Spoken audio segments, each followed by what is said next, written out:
Bonjour chers élèves. Bon, comme promis, je vous propose un dernier cours en ligne qui regroupe donc les notions de devoir et de justice.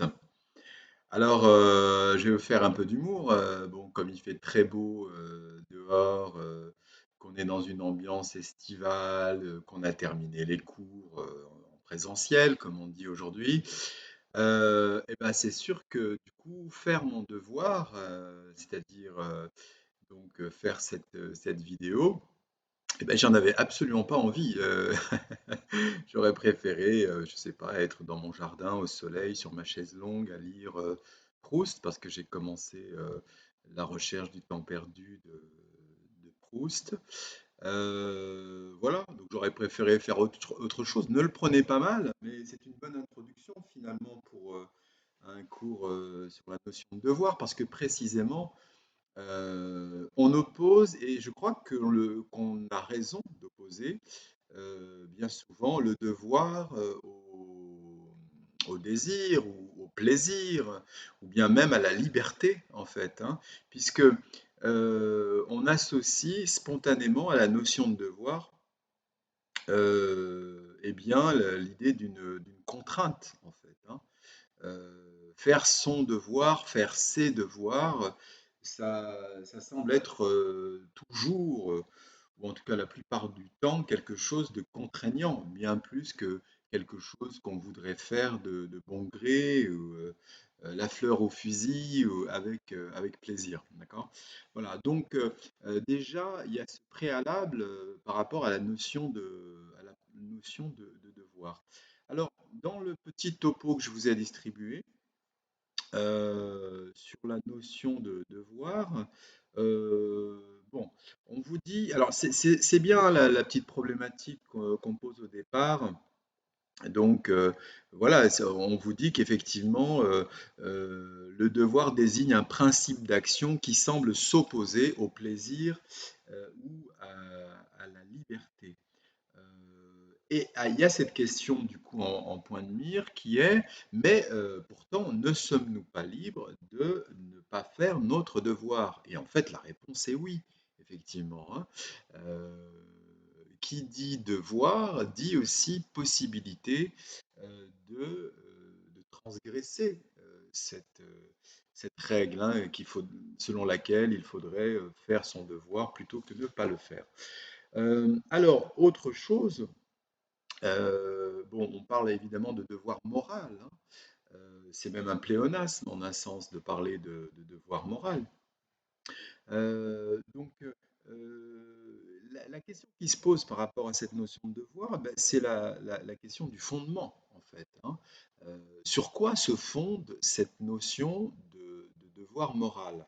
Alors, on va voir que selon les auteurs, enfin selon les philosophes, cette histoire de fondement, cette question du fondement, eh bien,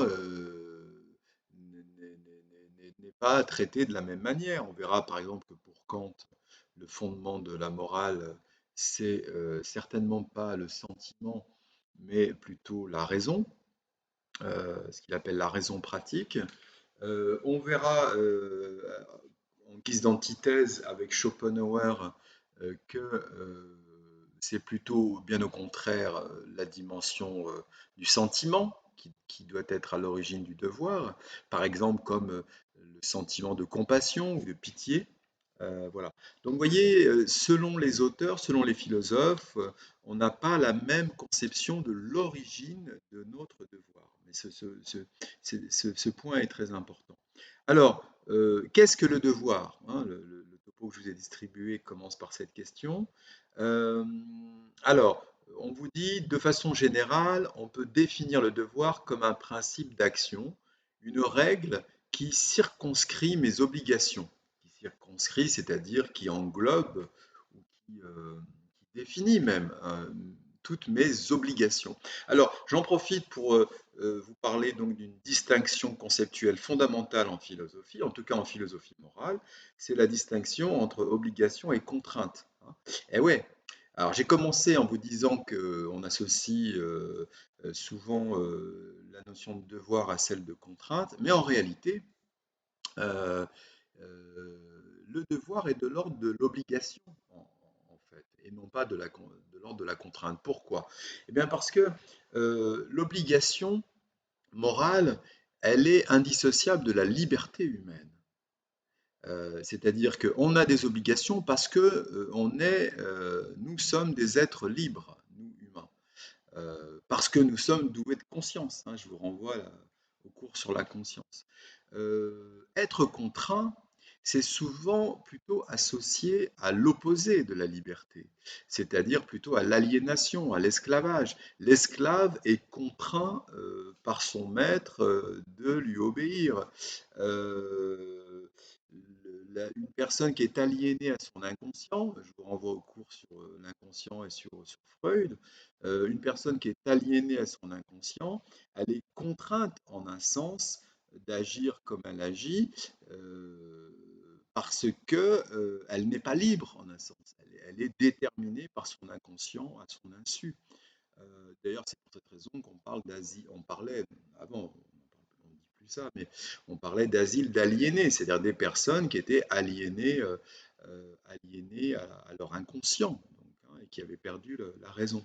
Donc, l'être de raison que nous sommes, l'être doué de raison, de conscience, donc l'être libre, a des obligations morales, hein, et donc n'est pas contraint euh, d'obéir à ses obligations, de respecter ses obligations. Et justement, c'est en son âme et conscience qu'on choisit ou pas euh, d'obéir à ses obligations morales. Voyez. Bon. Donc ça, ce point est tout à fait important. Alors, on vous donne quelques exemples. Par exemple, le fonctionnaire a le devoir de ne pas afficher ses opinions religieuses. Bon, ça c'est en lien avec la laïcité, par exemple.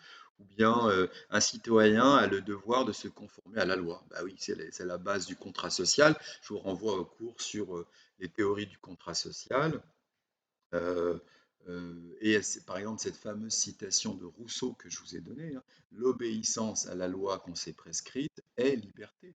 En un sens, c'est une belle définition du devoir, cette citation de, de Rousseau, hein. L'obéissance à la loi qu'on s'est prescrite est liberté. Vous voyez, donc j'obéis à une loi que je me prescris moi-même. Vous voyez.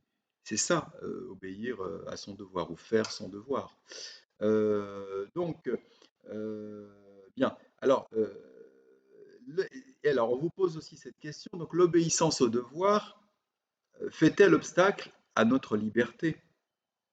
Eh bien non, justement, parce que, alors là, c'est intéressant ce qu'on vous dit dans le topo, là, sur le devoir ne s'identifie ni à la nécessité, ni à la contrainte. Alors là, on vous rappelle la définition de la nécessité dont je vous ai souvent parlé en cours, hein. Est nécessaire ce qui ne peut pas ne pas être. D'accord? Bien, eh bien, vous voyez, le devoir, on peut très bien ne pas faire son devoir. Vous voyez? Il n'y a pas de nécessité absolue, hein. C'est pas mécanique, hein. C'est vraiment affaire de liberté. Alors, donc, c'est un principe d'action, comme on l'a dit, et puis c'est une obligation morale, hein. Voilà. Donc, vous voyez, quand on parle d'obligation morale, du coup, on ne se réfère pas nécessairement à des lois ou à un règlement déontologique ou quoi, mais bien on se réfère à une loi morale. Et on pourrait dire à la loi morale en soi, en soi-même. Alors là, je me réfère implicitement, bien sûr, à Kant, comme on va le voir dans un petit moment, mais aussi bien à Rousseau, hein. Rappelez-vous, dans le cours sur la conscience, ce très beau texte de Rousseau, extrait de l'Émile, son livre sur l'éducation, Rousseau nous dit bien que la conscience morale, hein, est quelque chose d'inné en nous, hein, que c'est quelque chose de naturel, qu'on n'a pas besoin de lire des tonnes de livres philosophiques, métaphysiques, théologiques, pour savoir ce qu'est le bien et ce qu'est le mal. En gros, nous détenons tous cette boussole morale, cette conscience morale en nous, qui nous est donné par notre nature, donc par la nature en elle-même, hein.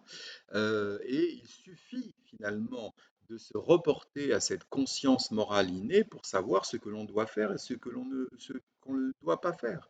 Voyez? Donc, c'est pour ça qu'on peut parler avec Rousseau et avec Kant donc d'une loi morale inscrite en nous.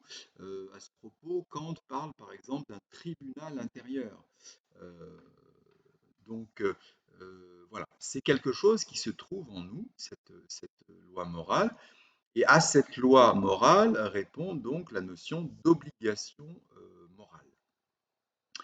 Alors, la morale kantienne, précisément, je vais t'en parler, la morale de Kant, on dit de cette morale qu'elle est déontologique. Alors pourquoi déontologique?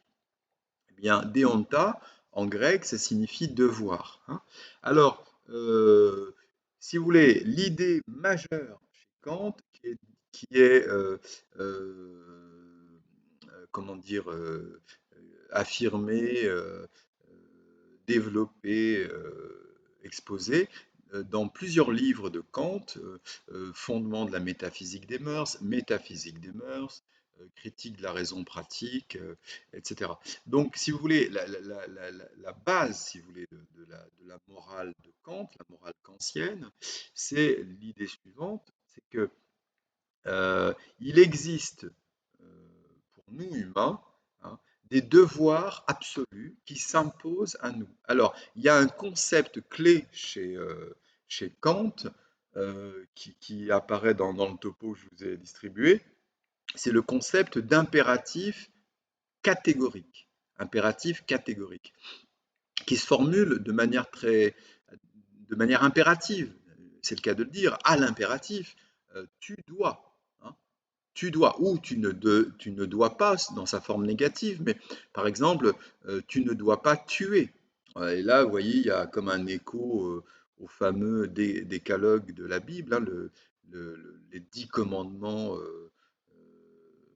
de Moïse, hein, ces fameux 10 commandements. Et parmi ces commandements divins, vous connaissez l'histoire, hein, Moïse va sur le mont Sinaï et reçoit de Dieu lui-même les tables de la loi. Vous savez, hein, représentées par des tables en pierre sur lesquelles sont gravés ces commandements divins. Donc parmi lesquels figure l'interdiction absolue du meurtre, hein. Tu ne tueras point. C'est quand même la base de notre morale et de notre justice. Tout à l'heure, je vous parlerai de la justice. On est vraiment au fondement de la morale humaine avec ce décalogue, hein. Donc, vous voyez, tu ne tueras point, c'est un impératif catégorique. Tu ne dois pas tuer. Tu ne dois pas non plus commettre l'adultère, hein. Tu ne dois pas tromper ta femme, tu ne dois pas tromper ton mari, etc. Tu ne dois pas mentir, tu ne dois pas convoiter le bien d'autrui, etc., etc. Donc, si vous voulez, c'est une bonne référence finalement, les 10 commandements de la Bible pour appuyer cette idée selon laquelle, c'est l'idée de Kant, hein, que pour nous humains, il y a des impératifs catégoriques, des impératifs moraux catégoriques auxquels on ne peut déroger. D'ailleurs, Kant distinguait deux types d'impératifs. Impératifs catégoriques, comme je viens d'en parler, hein, impératifs moraux, auxquels on doit absolument obéir, auxquels on ne doit jamais se dérober, et impératif hypothétique. Alors, je vais vous donner un exemple en lien, par exemple, avec votre citoyen de futur bachelier, je n'en doute pas. On pourrait dire, par exemple, impératif hypothétique, c'est un peu comme la loi d'implication en logique, hein. Si, alors, si un élève travaille bien toute l'année de terminale, alors il aura son bac. Vous voyez? Si, alors. Donc, hypothétique, pourquoi? Parce qu'on fait l'hypothèse que l'élève travaille bien toute l'année et la conséquence de ce bon travail toute l'année sera la réussite au bac. Vous voyez? Si, alors. Kant appelle ça un impératif hypothétique. Bien.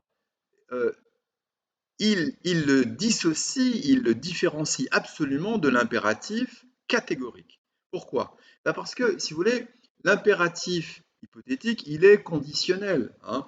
Si je travaille bien au lycée, alors j'aurai mon bac. Mais l'impératif catégorique n'est pas hypothétique, n'est pas conditionnel, hein. Il est en un sens inconditionnel, hein. Euh, il n'y a même pas, si vous voulez, comment dire, la finalité d'une récompense quand on aura bien agi. D'ailleurs, très clairement, par exemple, dans le fondement de la métaphysique des mœurs, Kant nous dit que être moral, c'est-à-dire respecter ses impératifs moraux catégoriques, être faire le bien plutôt que le mal, hein, pour résumer, eh bien, ça ne rend pas nécessairement heureux. On peut être parfaitement moral et être malheureux, en un sens. Et d'ailleurs, on peut être un fiefé salopard et être heureux, pourquoi pas, hein. On peut être le parrain de la mafia et pourquoi pas éprouver un certain bonheur. On peut être un saint sur le plan moral, ne jamais fauter, ne jamais mentir, ne jamais faire de mal, même pas à une mouche, et ne pas forcément être heureux. On peut souffrir de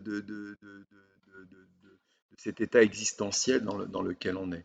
Donc, si vous voulez, pour Kant, être moral rend digne d'être heureux. Vous voyez la nuance.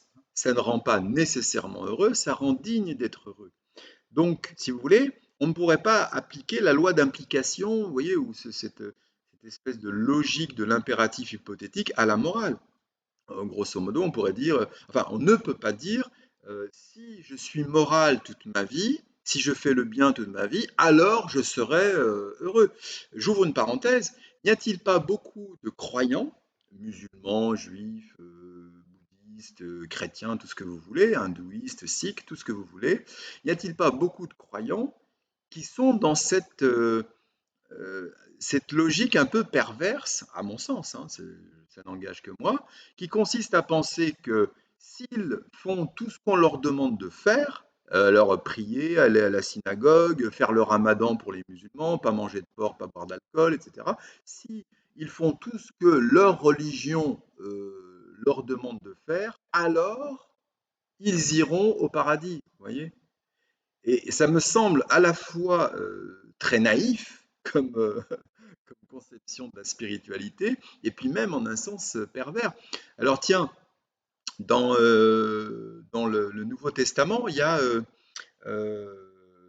le- comment, une histoire très intéressante. Enfin, c'est une espèce de parabole. Euh, c'est la parabole du prêtre et du publicain, je crois.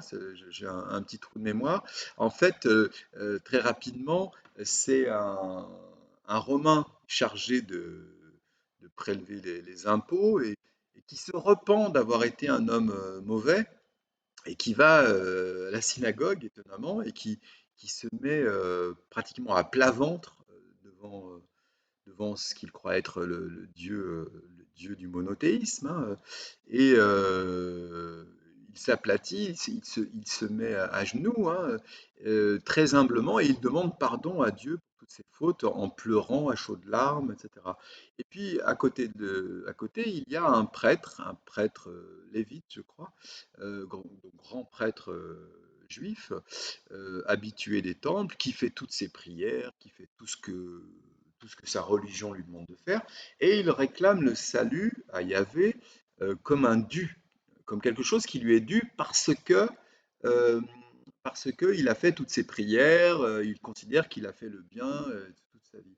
Et là, c'est Jésus qui commente ces deux situations, et il dit, bah, en fait, le publicain, là, le romain, donc le non, le païen, quoi, hein, le non-juif, eh ben, c'est lui qui obtiendra le salut et non pas le prêtre qui est au sommet de la hiérarchie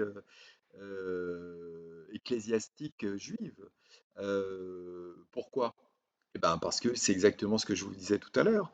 Le publicain sera sauvé parce qu'il est sincère dans sa demande, dans son repentir. Il a une pureté d'âme finalement quand il reconnaît le mal qu'il a fait quand il exprime son désir de se racheter et de devenir un homme meilleur, tandis que l'autre, le prêtre juif, eh bien, il est tout sauf humble.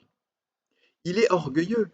Il a l'orgueil de croire que en faisant toutes ses prières à la synagogue, en faisant ses, je sais pas, en jeûnant ou que sais-je, eh bien, il obtiendra mécaniquement, vous voyez, si je fais toutes mes prières, alors j'obtiendrai le salut de Dieu. Eh bien, il se plante complètement, en fait, il se trompe. Il se trompe lui-même, surtout, hein, vous voyez? Donc, c'est intéressant, cette parabole puisqu'elle nous montre que, alors on trouve ça chez Kant aussi, vous savez, il y a un dicton qui dit que, enfin un principe moral qui dit que les actions ne valent que par leurs intentions. Vous voyez? L'importance de l'intention. Les actions ne valent que par leurs intentions. Ça signifie quoi? Ça signifie que c'est la racine de nos actes et de nos paroles qui compte. La racine étant l'intention qui motive nos actes et nos paroles. L'intention première, vous voyez? Alors tiens, j'en profite pour vous dire que par exemple chez Kant, il y a deux façons d'être conforme à la morale, enfin d'agir moralement. Il y a une façon qui est, alors, ce qu'il appelle agir conformément au devoir ou à la morale, et puis agir par devoir, par morale. C'est totalement différent. Alors moi, souvent, dans mes cours sur le devoir, face à mes élèves, je leur donne cet exemple qui est anachronique par rapport à Kant, mais au moins qui a le mérite d'être clair. Prenez les limitations de vitesse sur les autoroutes. Eh bien, on peut appliquer cette distinction kantienne au radar et aux limitations de vitesse. Celui qui ne ralentit que là où il sait qu'il y a des radars. En plus il y a des gens qui sont assez pervers pour avoir dans leur voiture, je crois que ça s'appelle un coyote, une espèce de bidule là qu'on met dans sa voiture et qui nous prévient à l'avance de la présence de radars. Donc ces gens-là, ils sont très malins, hein. Donc en fait, ils ne ralentissent que là où il y a des radars, d'accord? Sinon, quand il n'y a pas de radar, Joe, à fond les manettes, au risque donc de provoquer des accidents, de tuer des gens, de se tuer soi-même, etc. Donc ces gens, en tout cas, à l'approche des radars, ils agissent conformément au devoir, et non pas par devoir, certainement pas par devoir. En fait, ils sont intéressés. C'est-à-dire qu'ils ne respectent les limitations de vitesse que là où il y a des radars parce qu'ils ne veulent pas perdre de points, ils ne veulent pas payer des amendes, etc. Alors que quelqu'un comme moi, par exemple, une personne qui respecte tout le temps, enfin qui essaye, parce que parfois malheureusement, même en essayant toujours de respecter les limitations de vitesse, on peut se faire avoir un moment d'inattention. Malheureusement, ça m'est arrivé plusieurs fois. Donc c'est dégueulasse parce on est toujours dans le souci de respecter les limitations de vitesse, mais malheureusement parfois on se fait avoir. Bon, c'est pas grave. J'ai payé mes amendes, hein, et j'ai accepté mes retraits de points. Voilà, c'est pas juste, mais voilà. Comme quoi le juste parfois n'est pas forcément, enfin le légal pardon n'est pas forcément le juste. Je vous l'ai déjà dit ça. Bref, donc une personne comme moi qui respecte les limitations de vitesse en permanence, eh bien, elle agit par devoir et non pas seulement conformément au devoir. Par devoir, c'est parce que si je le fais, c'est pas seulement, en tout cas j'espère que je ne me mens pas à moi-même, c'est pas seulement pour ne pas avoir des amendes ou ne pas avoir de retrait de points, mais c'est parce que j'estime que ces limitations de vitesse sont raisonnables. Que si on limite la vitesse des voitures, c'est pour sauver des vies, pour éviter des drames dans les familles, des familles détruites parce que le papa est mort, parce que la maman est morte dans un accident de voiture, parce que les enfants sont morts, voilà, ou ils ont fini tétraplégiques sur un fauteuil, etc., etc. Donc, en fait, on agit par devoir pour le bien d'autrui et pour son propre bien. Vous voyez? C'est ça, agir par devoir. Et non pas juste conformément au devoir. Alors, par exemple, Kant donne cet exemple, un commerçant, il peut être honnête avec ses clients, non pas par devoir, mais conformément au devoir, c'est-à-dire qu'il il agit de manière intéressée. Il sait très bien qu'en étant honnête avec ses clients, c'est préférable pour son business, son commerce, d'être ainsi plutôt que d'être malhonnête. Donc, alors du coup là, il y a aussi cette idée très intéressante chez Kant, c'est que la morale, selon Kant, doit être désintéressée, voyez, et non pas intéressée. On n'agit pas par devoir en ayant comme visée un intérêt égoïste particulier, un intérêt propre. En fait, la morale doit être désintéressée. Alors, on va prendre un autre exemple dans le Nouveau Testament. Décidément, vous allez finir par croire que mes cours de philo sont des cours de catéchisme. Non, c'est pas grave, j'assume. La parabole du bon samaritain, par exemple, elle est superbe. Je suis désolé, c'est de la philosophie. On parle même pas de Dieu d'ailleurs dans cette parabole. Vous savez, c'est ça qui est intéressant dans ces paraboles, c'est que euh, c'est pas Dieu la question. La question, c'est le comportement des êtres. Comment on se comporte avec les autres, avec soi-même. C'est ça qui est intéressant. Quelle est notre moralité intérieure? La parabole du publicain, là, du prêtre et du publicain, elle parle de l'état intérieur des êtres. Sont-ils sincères ou se mentent-ils à eux-mêmes et aux autres? Vous voyez, donc, et puis là, la parabole du bon samaritain, c'est quoi? Alors, c'est un gars, un samaritain, il me semble, hein. Alors, celui il se fait tabasser par des bandits de grand chemin. Alors, il le détrousse, il le tabasse, il le laisse ensanglanté par terre, bref. Et puis là, vient à passer. Alors, je crois qu'il y a deux prêtres, hein. Encore des prêtres hypocrites, décidément. Jésus, il en avait beaucoup après ces prêtres hypocrites, qui passent à côté de cet homme. Il voit qu'il n'est pas juif, qu'il n'est pas de leur confession, de leur ethnie. Alors, ils passent leur chemin. Alors que c'est des prêtres, hein. Mais bon, pas juif, celui-là, bon, je le sauve pas. Et puis, il y a un Samaritain qui arrive. Et lui, il s'en fiche de savoir de quelle nationalité il est, ce type qui est dans sa flaque de sang et qui semble très mal en point.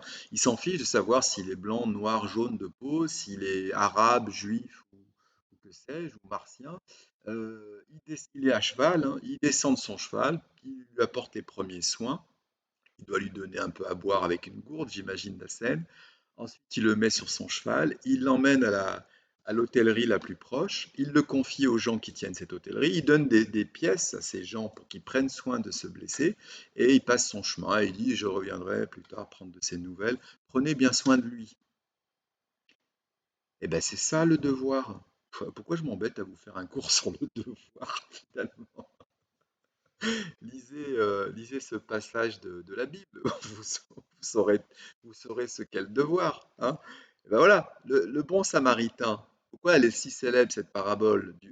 Vous comprenez d'ailleurs le mot parabole? Parabole, ça veut dire, c'est une histoire, c'est comme un conte, hein. C'est une histoire très réaliste, de laquelle on peut tirer un enseignement profond, un enseignement spirituel, moral très important. Donc cette parabole du bon samaritain, elle dit tout. Elle dit tout. Il y a des gens qui se croient bons, là, les prêtres qui font leurs prières tous les jours à la synagogue, mais qui sont infoutus de venir au secours d'une personne qui est par terre, et qui a besoin d'aide. Et puis il y a un type qui, si ça se trouve, ne va, ne va jamais à la synagogue. Si ça se trouve, allez savoir, si ça se trouve, il croit même pas en Dieu. Ça serait énorme, hein, c'est dans la Bible ça. Si ça se trouve, il est athée ce type. Mais bon, au moins, lui, il descend de son cheval et puis il aide le gars qui souffre. Et lui, il est sincère. Et lui, il fait le bien. Et en fait, il fait son devoir. Voyez, il fait son devoir. Et c'est quoi son devoir? Et bien, son devoir, alors là, oui, en fait, je suis en train de vous faire un cours de catéchisme. Mais c'est dans le topo, alors c'est extrait du Becherel, hein. Le Becherel, c'est pas la Bible quand même, c'est un livre tout à fait laïque, hein. Le topo que je vous ai donné, qui est extrait du Becherel, eh bien, il parle justement de deux commandements. Vous savez, alors, à un moment, on pose la question à Jésus, les- quels sont les commandements les plus importants? Il dit, il y en a deux. Mais c'est vrai, dans la Torah, la Bible hébraïque, ils sont présents et Jésus ne fait que reprendre ses commandements fondamentaux. Alors le premier, c'est tu aimeras ton Dieu de toute ton âme, de tout ton esprit, etc. Tu aimeras ton Dieu. Et puis deuxième commandement, le fameux deuxième commandement très très connu, tu aimeras ton prochain comme toi-même. Et ben voilà, faire son devoir, c'est aimer son prochain comme soi-même. Alors, aimer, attention, euh, amour pratique. D'ailleurs, Kant est très, très clair par rapport à ce concept, on y arrivera tout à l'heure. Amour pratique, c'est-à-dire aimer son prochain comme soi-même, c'est joindre à cet amour des actes, hein. Euh, un peu ce qu'on a appelé, vous vous souvenez, dans le cours sur la conscience, l'éthologie appelle cela le- l'empathie cognitive, c'est-à-dire une empathie, une compassion, hein, suivie d'actes, d'actes concrets, d'actes, prendre soin de quelqu'un qui est blessé, prendre soin de lui, voilà. Donc voilà, et oui, alors qu'est-ce qu'être chrétien, qu'est-ce qu'être juif? Bah, c'est aimer Dieu et aimer son prochain comme soi-même, aussi simple que ça. À la rigueur, même pas besoin d'aller à la synagogue, à l'église ou à la mosquée. Juste aimer Dieu et aimer son prochain comme soi-même. Aussi simple que ça, en fait. Et donc, voilà. Alors, bon, j'en ai fini là avec ce que je voulais vous dire sur l'obligation morale. Alors après, euh, on vous pose la question, a-t-on le devoir d'aimer autrui? Alors ça, c'est un point très intéressant. Vous voyez, par rapport à ce précepte chrétien, judéo-chrétien, hein, aime ton prochain comme toi-même, et alors c'est super compliqué hein, d'aimer son prochain comme soi-même. Eh ouais. Est-on capable d'aimer l'autre comme on s'aime soi? Pas évident, hein, pas évident. Bien, alors, pour Kant, la réponse est claire. Alors, je vous avais un texte là dans le topo qui est extrait de Doctrine de la vertu, qui date de 1797. Très beau texte dans lequel euh, Kant dit carrément un devoir d'aimer est un non-sens. C'est un non-sens. En fait, c'est un paradoxe sans solution. L'amour est un sentiment spontané ou n'est pas. Vous voyez. L'amour est un sentiment. Vous voyez. C'est un sentiment. Et Kant met bien l'accent sur ce point. Donc c'est spontané ou ça n'est pas. On ne peut pas imposer à quelqu'un le devoir d'aimer. Vous voyez? On aime ou on n'aime pas. Mais l'amour ne peut pas être un devoir. Vous voyez? Alors, comment solutionner ce paradoxe? Alors, c'est intéressant parce que enfin, la solution kantienne, elle est intéressante parce que Kant nous dit, mais en fait, ce que nous demande la Bible, ce que nous demande Dieu, enfin pour les croyants, euh, aime ton prochain comme toi-même, il ne nous demande pas d'aimer au sens où on entend le mot amour habituellement, c'est-à-dire en termes de sentiment. Il ne s'agit pas de sentimentalité. Il s'agit plutôt, alors ce qu'il appelle aussi un amour pratique, et plus précisément ce qu'il appelle la bienveillance. Vous voyez? Alors vous avez la formule en latin amor, amor, hein, amor, comme en italien, amor, benevolentiae. Vous voyez? Euh, D'ailleurs, on entend la notion de bénévolat là-dedans. Vous voyez, hein, benevolentiae. Et c'est la bienveillance, en fait. C'est ce qu'on appelle la bienveillance. Ou la sollicitude aussi. C'est un beau mot, la sollicitude. C'est-à-dire prendre soin de l'autre, être bienveillant. Ce point est fondamental. Bien souvent, je trouve que je m'inclus dans la critique que je vais faire. Bien souvent, je trouve que nous, humains, nous manquons cruellement de bienveillance les uns envers les autres. Moi, je vois au niveau même de l'équipe pédagogique dans le lycée que vous connaissez bien, dans lequel je travaille. Parfois, il manque de bienveillance entre les collègues. Il manque aussi de la bienveillance entre les élèves. Je me rappelle d'un incident là tout récemment dans une classe que je ne nommerai pas, hein, mais ils se reconnaîtront, où j'ai pointé ce manque de bienveillance les uns envers les autres. Voyez?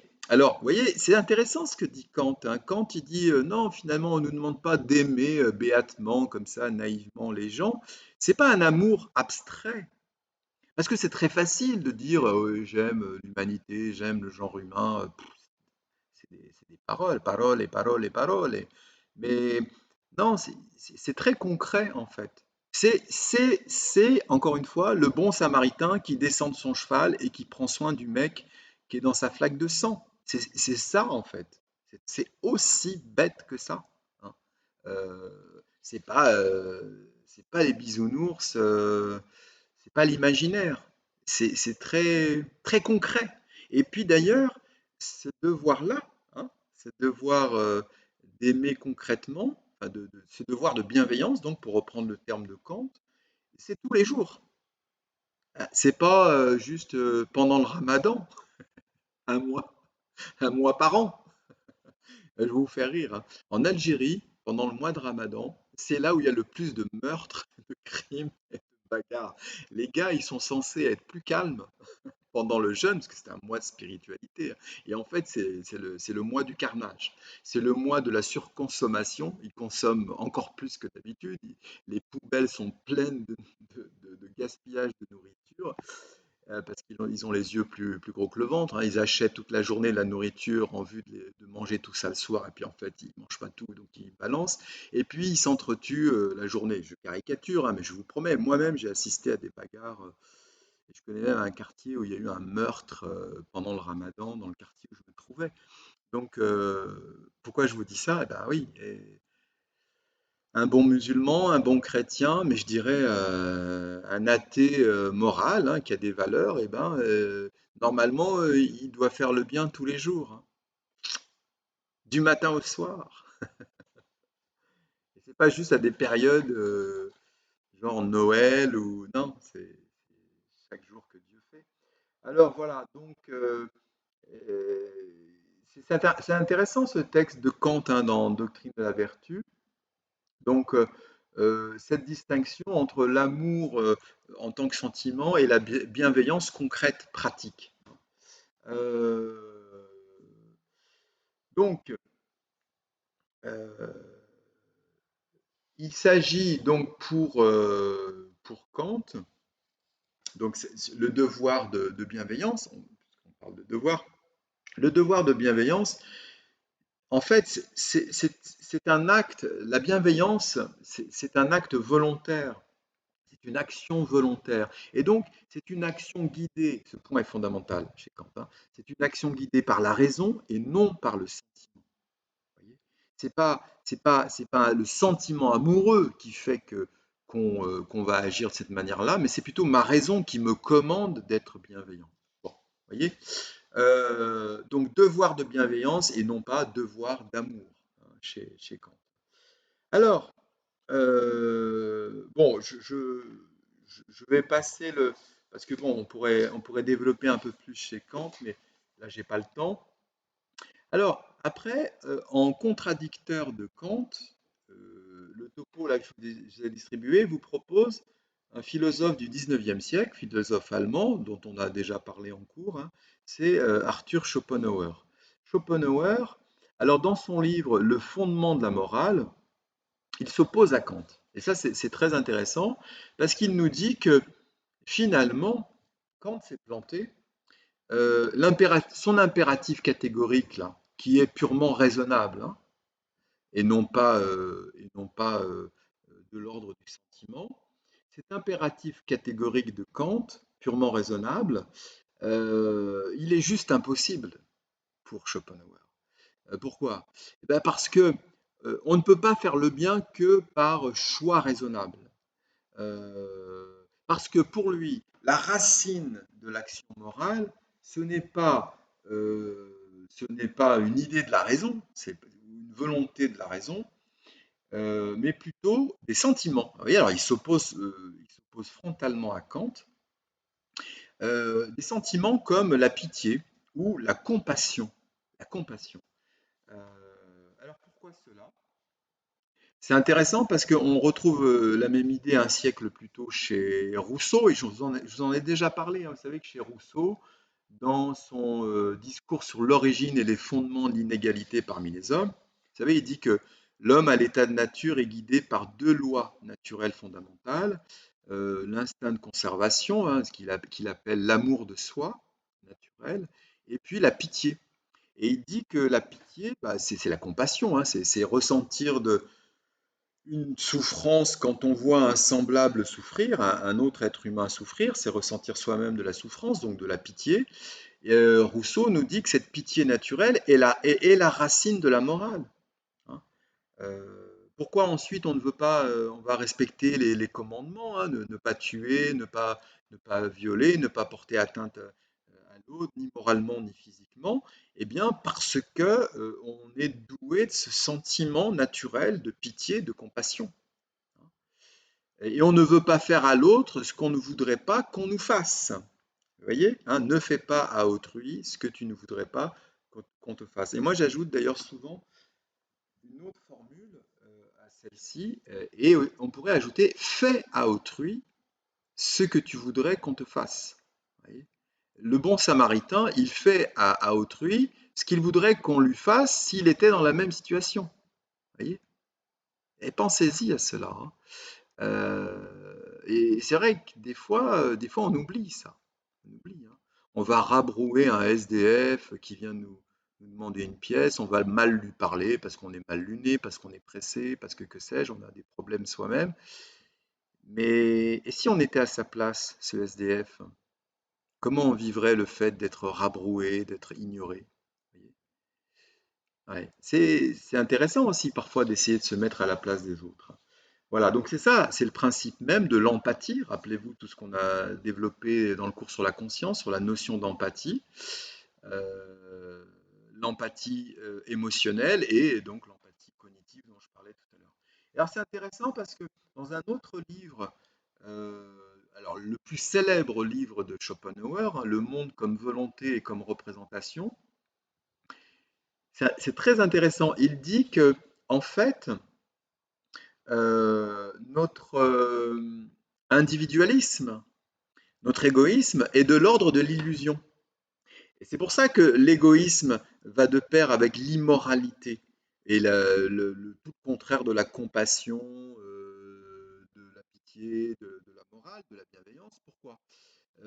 Alors, il passe par un concept de l'hindouisme. En fait, il faut savoir que Schopenhauer s'est beaucoup, beaucoup, beaucoup inspiré de l'hindouisme. D'ailleurs, tout son livre, Le monde comme volonté, comme représentation, est fondé sur un concept clé, c'est le concept de Maya, ce que l'hindouisme, les hindous appellent le voile de Maya. Alors, le voile de Maya, c'est un peu la caverne de Platon, hein, c'est-à-dire c'est le voile de l'illusion. Alors, dans l'hindouisme, nous sommes tous voilés, c'est-à-dire que ce que nous croyons être la réalité, le réel n'est pas le réel, hein. Ce que nous voyons, c'est le voile de Maya, c'est-à-dire l'illusion. Et alors, quand Schopenhauer nous dit que quand nous éprouvons de la compassion pour autrui, eh bien, le voile de Maya se déchire. Ça veut dire quoi? Alors, c'est très intéressant, c'est écrit dans le topo que je vous ai distribué, hein, vous n'avez qu'à relire. Nous découvrons que l'individuation, c'est-à-dire le fait d'être des individus autonomes, séparés les uns des autres, est un leurre, c'est une illusion, parce que nous participons tous d'une même essence. Ah bah, c'est peut-être ce que les croyants appellent Dieu. Dans l'hindouisme, Jung, alors je vous ai fait un cours sur la psychologie de Jung, hein. Jung, il a bien repéré ce concept, cette notion clé dans l'hindouisme qui s'appelle l'Atman. L'Atman, c'est le soi avec un S majuscule. Il y a le petit moi, le moi qui est dans l'illusion nécessairement, hein, le moi qui se croit autonome, indépendant et qui en fait n'est rien sans le soi. Et le soi, c'est le centre, c'est l'être vrai, l'être réel. Donc, vous voyez, Schopenhauer nous dit que éprouver de la compassion nous fait découvrir, en un sens, déjà que nous partageons tous, toute l'humanité, une même essence, et que c'est précisément pour cette raison que nous pouvons éprouver de la compassion pour autrui. Voyez. Donc, c'est intéressant, vous voyez, d'opposer Kant et Schopenhauer. Kant nous dit que le devoir est fondé sur la raison, hein, que c'est parce que nous sommes des êtres raisonnables que nous allons vouloir être bienveillants avec autrui. Et Schopenhauer nous dit que c'est plutôt parce que nous éprouvons de la compassion, donc des sentiments. Hein. C'est pas la raison qui nous pousse à être bon avec autrui, mais plutôt la compassion. D'accord? Voilà. Bon, alors je ne vais pas développer plus ce cours. Il y aurait tellement d'autres choses à dire sur la notion de devoir, mais bon, évidemment,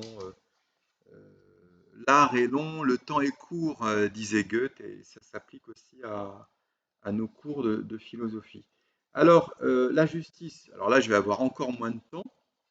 Euh, mais très rapidement, hein. Bon, le topo que je vous ai distribué commence par cette question, hein, qu'est-ce que la justice? Alors évidemment, on vous donne quelques définitions. C'est bien de commencer par des définitions, hein. La justice comme institution garante du droit. Donc en fait, la justice, c'est une institution déjà, hein. Euh, c'est le pouvoir judiciaire, vous savez, les trois pouvoirs, hein, judiciaire, législatif, exécutif, qu'on trouve par exemple chez Montesquieu. On a parlé de ça dans le cours sur l'État.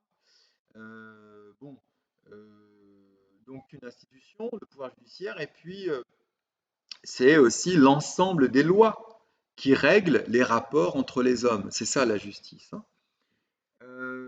Alors, ça suppose à la fois une égalité, hein, une égalité des individus devant la loi, hein. Nul n'est censé ignorer la loi, d'accord? Donc une égalité vis-à-vis de la loi. On est tous logés à la même enseigne, normalement. Je sais bien que même dans nos démocraties dites modernes, regardez aux États-Unis, hein, si vous avez beaucoup d'argent, vous avez des chances de mieux vous en sortir avec la justice que si vous êtes misérable. Donc là, l'égalité devant la loi n'est pas très. Et puis selon la couleur de peau aussi. Donc, alors sur le papier, on est égaux face à la loi. Dans les faits, euh, c'est à nuancer. Et puis donc l'égalité et puis l'équité. Alors l'équité, c'est, on vous dit dans le topo, là, une faculté d'ajuster la loi dans les cas qu'elle n'a pas initialement prévus, hein. Et oui, parce qu'on va voir d'ailleurs tout à l'heure avec un texte de Thomas d'Aquin, la loi ne peut pas tout prévoir. Parce que la loi se fonde sur des considérations générales, mais il y a énormément de cas particuliers. Les juges, tous les jours, doivent se prononcer sur des cas particuliers et des cas même qu'ils n'ont jamais rencontrés. C'est d'ailleurs l'occasion de ce qu'on appelle dans la justice l'occasion de jurisprudence, c'est-à-dire de décisions de justice qui vont ensuite vont faire office de nouvelles lois, en quelque sorte, puisque une décision de jurisprudence statue sur un fait que la loi n'avait pas prévu.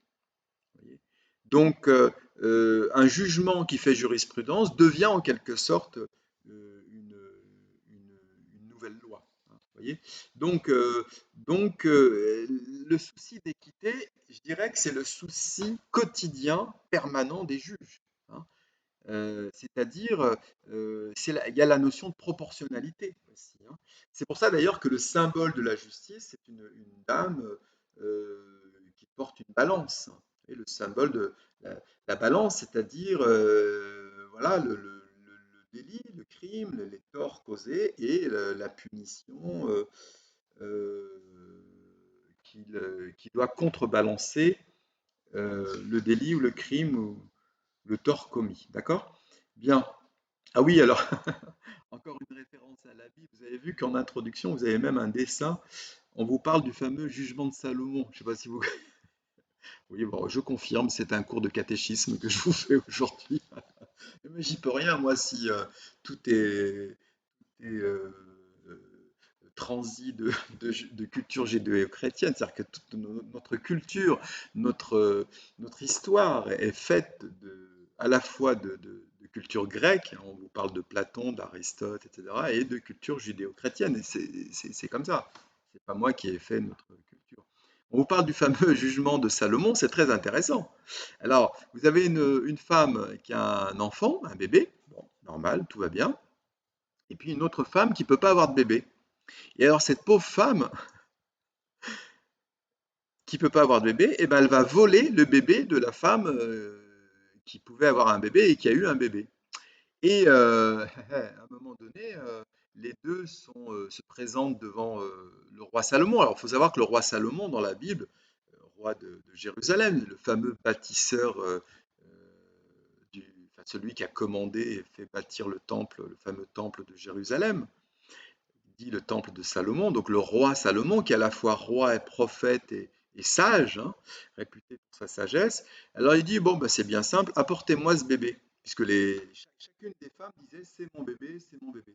Il dit, oh, c'est bien simple, apportez-moi ce bébé. Il sort son sabre, et puis il dit, ben, c'est simple, je vais le couper en deux, et je vais couper ce bébé en deux, et puis vous partirez chacune avec une moitié. Voilà. Et la vraie maman, puisque elle aime son enfant, elle se jette sur Salomon pour l'empêcher de faire ça. Elle dit non, non, non, non, je t'en supplie, ne fais pas ça. C'est elle la maman, donc l'autre, donne-lui, rends-lui son bébé. Et là, Salomon comprend que la femme qui est intervenue la première est la vraie maman et elle a menti pour sauver son bébé. Du coup, Salomon rend le bébé à la vraie mère et coupe la tête à l'autre mère. Non, je plaisante. En fait, je sais pas quelle est la suite. Comme il est sage, il a dû être clément quand même avec la mère un peu fofolle. Peut-être qu'il lui a imposé une psychanalyse. Je sais pas si la psychanalyse existait à l'époque. Bon, ouais, c'est le dernier cours, hein, j'ai le droit de déconner un petit peu. Bon, vous me direz, j'ai déconné toute l'année avec vous, hein. Vous savez que l'humour et la philosophie sont indissociables, hein. Un philosophe qui n'a pas d'humour, eh ben, je vous demande de vous en méfier. Donc, je poursuis ce cours sur la justice qui est très mal parti. Euh, oui, alors, le deuxième idée, la justice, norme du droit et idéal philosophique. Oui, effectivement. Oui, alors la question de la justice idéale, vous avez cette réflexion, par exemple, chez Blaise Pascal, dont je vous ai souvent parlé, ce grand philosophe français du XVIIe siècle. Euh, Vérité en deçà des Pyrénées, erreur au-delà. C'est très beau cette citation. Vérité en deçà des Pyrénées, c'est-à-dire du côté des Pyrénées où on se trouve, par exemple nous Français, et erreur au-delà, c'est-à-dire par exemple en Espagne. Mais ça peut être dans les deux sens en fait. La vérité pourrait être du côté de l'Espagne et l'erreur du côté français. Mais remplacer le mot vérité par justice et le mot erreur par injustice, en fait, Pascal, à travers cette citation, nous parle de la justice. Qu'est-ce qu'il nous dit par là? Il nous dit que, en fait, selon les pays, on n'aura pas la même justice. On n'aura pas la même conception du juste et de l'injuste. Je donne souvent comme exemple, prenez la peine de mort ou l'avortement, par exemple. La peine de mort, dans certains États des États-Unis, qui est pourtant la plus vieille démocratie moderne, eh bien, on continue à pratiquer cet acte horrible de tuer des personnes, de condamner à mort des personnes, chaises électriques, injections létales, enfin bon, l'horreur. Alors que chez nous, ça fait pas si longtemps que ça d'ailleurs, bon, ça fait une quarantaine d'années qu'on a abrogé la peine de mort et heureusement.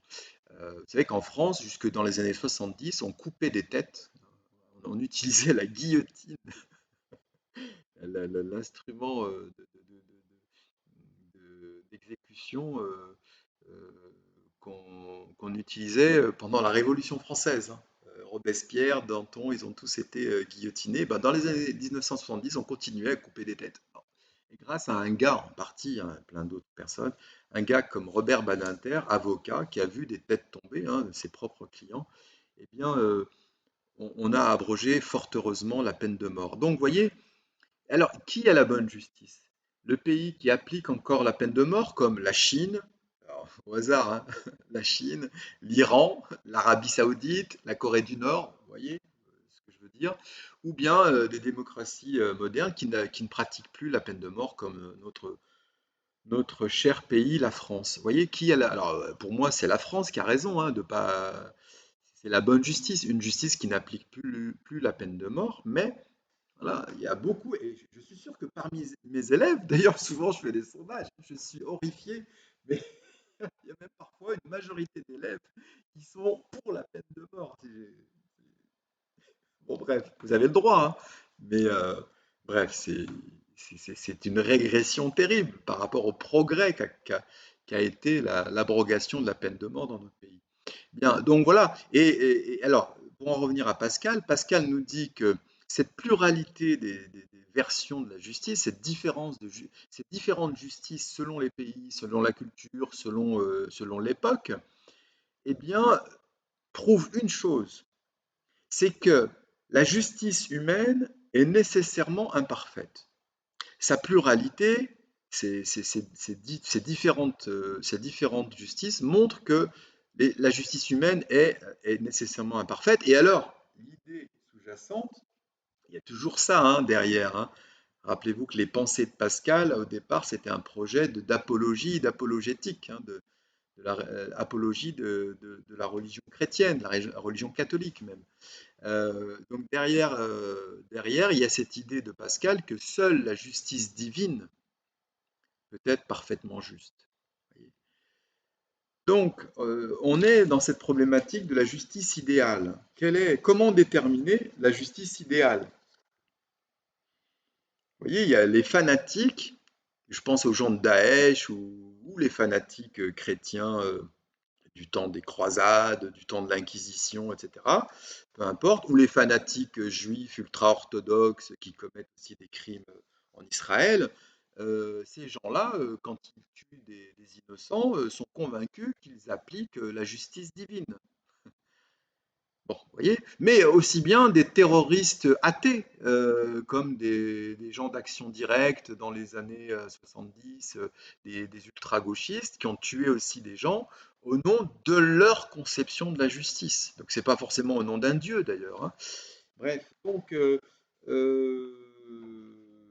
méfions-nous quand même de cette notion de justice idéale, même si philosophiquement, ça peut être un objectif, effectivement. Comment déterminer une justice idéale? Alors, du coup, ça nous amène au problème du fondement de la justice idéale. Alors, je vous ai parlé dans le cours sur l'État de la distinction entre droit naturel et droit positif. Alors, je vous rappelle rapidement, hein, le droit naturel, alors, vous avez les définitions hein, dans le topo, hein, c'est-à-dire le droit naturel, eh bien, ce qui concerne les notions de justice qui seraient inscrites en nous. Je vous parlais tout à l'heure de la notion de conscience morale chez Rousseau, ça rejoint un peu cette idée. Hein. C'est-à-dire le droit naturel, ce serait le droit qui est inscrit dans la nature et dans l'ordre du monde. Donc s'il est inscrit dans la nature, il est inscrit en nous-mêmes. Voyez. D'ailleurs, ça rejoint une vieille idée stoïcienne. Rappelez la notion de logos. Hein. L'univers lui-même est ordonné par le logos avec un L majuscule, le logos divin, la raison divine. Et nous, humains, nous avons part à ce logos, parce qu'en chaque être humain, il y a aussi, j'allais dire, une parcelle de ce logos, de cette raison. Et donc, en s'inspirant, c'est le cas de le dire, de cette raison divine en nous, de cette étincelle divine en nous, de ce logos, eh bien, nous pourrons agir de manière juste, précisément. Voyez. De la même manière que l'univers est gouverné par une loi juste, loi divine, eh bien, si nous nous référons à cette loi divine en nous, à cette raison divine en nous, eh bien, nous agirons nous-mêmes de manière juste. Donc, le droit naturel, il vient de là, il vient de cette idée selon laquelle il y a un droit universel, voyez, un droit universel, une justice universelle. Et puis, le droit positif, alors là, c'est ce que je vous disais tout à l'heure. Le droit positif, c'est le droit de chaque nation, de chaque pays. Et le droit écrit, alors donc c'est code civil, code pénal, constitution, déclaration des droits de l'homme, déclaration d'indépendance des États-Unis, constitution de la Ve République, etc. Donc tous ces textes de loi constituent le droit positif. Voyez. Et donc le droit positif est censé s'inspirer du droit naturel, ou tout au moins respecter ce droit naturel. D'accord? Bien. Alors, et c'est toute la problématique du droit et de la justice. D'accord? Bon, alors ensuite, dans la suite du topo, on vous pose cette question, qui est une question fondamentale, hein. Peut-on enfreindre la loi au nom de la justice? Et alors là, on en vient à la différence. Alors, en philosophie, souvent, on distingue le légal et le légitime. Moi, je préfère dire le légal et le juste. Et ayez toujours à l'esprit l'histoire d'Antigone, hein. D'ailleurs, il y a un petit encart là dans, dans votre topo là, que je vous ai distribué sur Antigone. Vous savez, Antigone, son oncle Créon lui a interdit, et a interdit à quiconque d'ailleurs, pas que Antigone, a interdit à quiconque d'enterrer Polynice. Il a enterré Éthéocle, l'autre frère, qu'il jugeait dans son droit. Vous savez que les deux frères d'Oedipe se sont entretués après le départ d'Oedipe pour le trône de Thèbes. Et ils se sont entretués au sens littéral, c'est-à-dire qu'ils sont morts tous les deux, ces benets, hein, ces imbéciles. Bon, bref. Et Créon, qui a pris, qui s'est emparé du trône, parce qu'il a succédé en tant qu'oncle, il a pris les rênes du pouvoir. Il a décidé que Polynice, ayant été dans son bon droit, pardon, excusez-moi, Éthéocle, ayant été dans son bon droit, avait le droit à une sépulture et donc au rituel religieux au moment de l'enterrement, alors que Polynice, lui, non, euh, on va le laisser sans sépulture et l'exposer aux charognards, aux vautours, etc. Et Antigone, sœur de Polynice et Éthéocle, est scandalisée parce qu'elle considère que ne pas donner de sépulture à son frère, c'est inhumain. Et je suis bien d'accord avec elle. Hein, quoi qu'ait fait une personne, voilà, pourquoi ne pas lui donner de sépulture? Alors, là, j'entends mes élèves qui sont pour la peine de mort et qui doivent se dire, ah bah si c'est un salopard, on peut le laisser se faire bouffer par les charognards. Bon, on va pas faire ce débat. Bref, en tout cas, Polynice, c'est pas un monstre.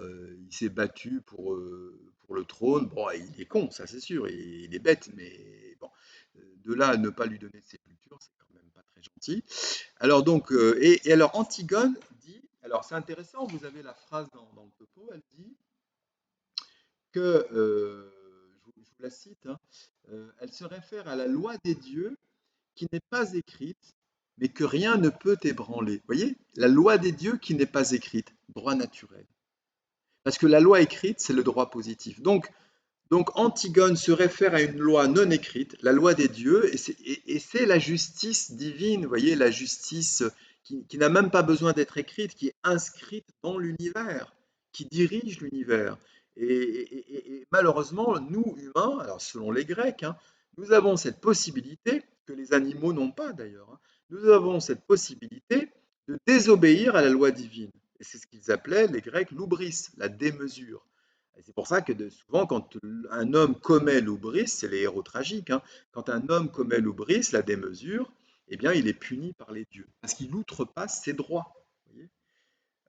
Voilà. Donc, c'est un débat intéressant, parce que, vous voyez, Antigone, elle désobéit, elle fait preuve donc de désobéissance civile, pour reprendre une expression, par exemple, qu'on retrouve chez un grand philosophe américain, là, Henry David Thoreau, qui a écrit tout un livre sur la notion de désobéissance civile. Vous savez qu'Henry David Thoreau, lui, il a refusé de payer ses impôts, on est au 19e siècle aux États-Unis, parce qu'il ne voulait pas que son argent serve à deux choses, à cautionner l'esclavagisme et à financer la guerre, parce qu'il était pacifiste. Donc, pour être cohérent, je ne veux pas que l'argent de mes impôts serve à ça, donc je cesse de payer mes impôts. Et il a fait de la tôle, il est allé en prison pour être en accord avec ses valeurs. Donc il a désobéi à l'État, donc droit positif, hein, droit écrit, le code pénal, code civil, tout ça, il a désobéi à l'État pour obéir au droit naturel, c'est-à-dire à sa conception, à sa conception de la justice universelle, de la justice qui n'est pas écrite, la justice idéale. Tiens, voilà, on pourrait revenir à cette notion de justice idéale. Donc, on peut désobéir à la loi pour être en accord avec ses valeurs. Et c'est là qu'il faut distinguer effectivement le légal et le juste, ou le légitime. Et puis vous avez un texte de Thomas d'Aquin, extrait de la Somme théologique, qui est intéressant, où là Thomas d'Aquin dit, ben, euh, je vous cite, hein, il est donc impossible d'instituer une loi qui ne serait jamais dans aucun cas en défaut. Pour établir une loi, les législateurs considèrent les conditions générales, hein.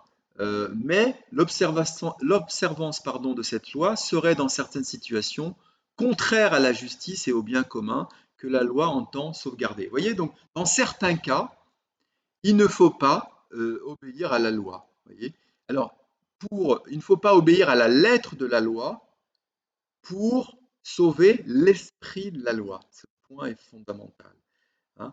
Souvent, beaucoup de gens confondent la lettre et l'esprit, ce qu'on appelle d'ailleurs le légalisme, et on pourra en parler à propos des croyants encore une fois. Beaucoup de croyants ont une conception légaliste de leur religion.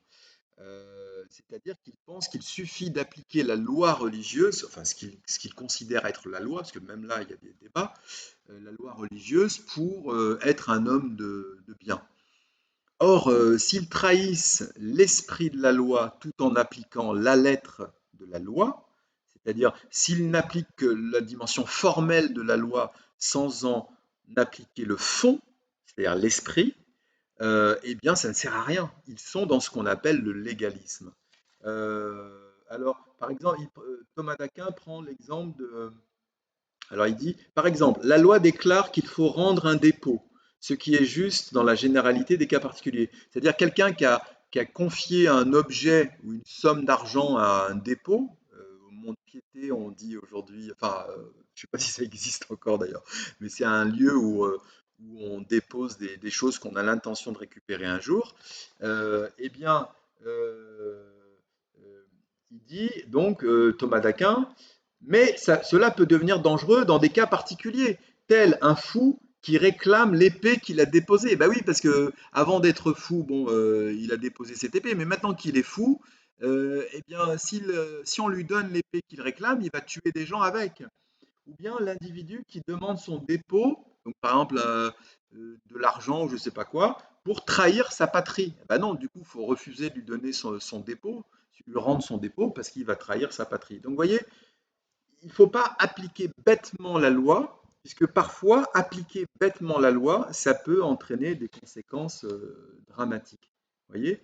Bon, et puis alors, pour finir, enfin, parce que j'ai vraiment plus le temps, mais par rapport à la notion de loi injuste, d'ailleurs c'est un sacré paradoxe, la loi injuste, alors vous pouvez prendre comme référence les lois ségrégationnistes aux États-Unis, qui n'ont été abrogées dans les États du Sud, hein, qu'en 1964, grâce à des gens, évidemment, on pense à Martin Luther King, Rosa Parks, etc.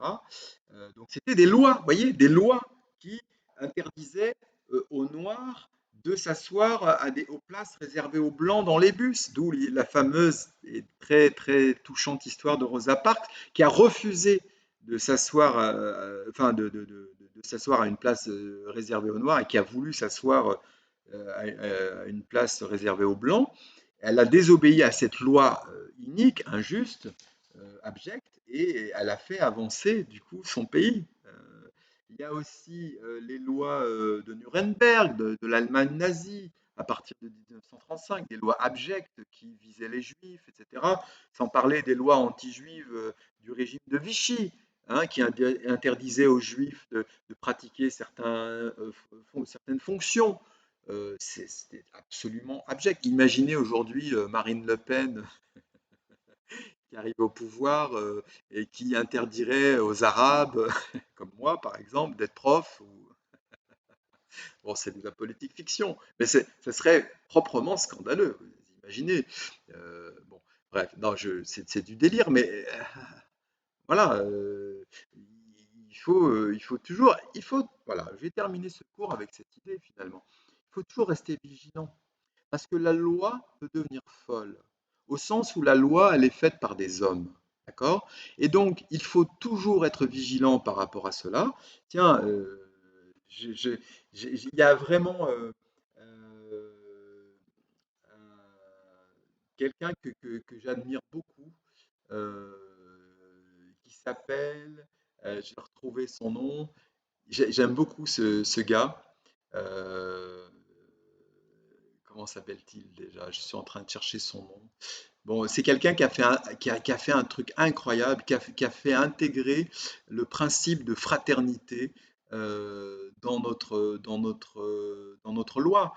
Euh, alors, il s'appelle Cédric Héroux. Voilà, j'ai retrouvé son nom, Cédric Héroux. J'adore ce type. Il a été poursuivi en justice parce qu'il a aidé des migrants à passer. Enfin, il a récupéré des migrants qui ont passé la frontière franco-italienne et il s'est occupé d'eux. Il leur a donné à boire. Et ben voilà, le bon samaritain. Le bon samaritain. Et oui, on en a un là, au XXIe siècle, au début du XXIe siècle, c'est Cédric Héroux, un berger français qui a aidé des migrants, qui a pris soin d'eux parce que, voilà, par compassion, je vous renvoie à Schopenhauer, et il a été poursuivi en justice parce qu'on lui a reproché d'avoir fait ça, d'avoir osé faire ça, désobéir à la loi, parce que c'était considéré comme un délit d'aider des sans-papiers, des gens qui étaient dans l'illégalité, etc. Eh bien non. La plus haute juridiction française, la Cour de cassation déjà, a donné raison à Cédric Héroux, a cassé tous les procès qui étaient intentés contre lui, les condamnations. Donc il a été vraiment relaxé définitivement. Et puis même le Conseil constitutionnel. Vous avez étudié un peu les institutions de la Ve République. Le Conseil constitutionnel, c'est lui qui veille sur la conformité des lois françaises à nos valeurs fondamentales.